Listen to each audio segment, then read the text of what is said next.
Binance trailing stop loss tutorial, how to lock in profits on Binance. Now to lock in profits on Binance or to start trading as a stop loss, what you can do is you can first of all open the Binance app, and once you open the Binance app, this is the kind of interface you will see. You can simply navigate to the trading interface. Now in this case I'm on the light version, so I will switch to the pro version here. Then just go to the trades option. Now here you can set up a trailing stop order. Now you can choose a stop limit order, as you'd be able to see.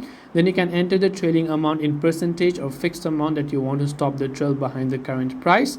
You can set the limit price as the level at which you want your order to execute if the trailing stop is triggered, and you can specify the amount of the asset that you want to sell.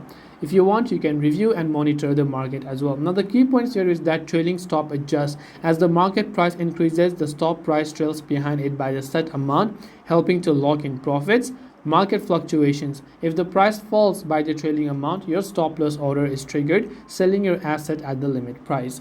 But I hope that this video helped you as to how you can lock in profits while participating in potential upward market movements. If you have any questions, feel free to leave them down. Thank you for watching and see you in the next video.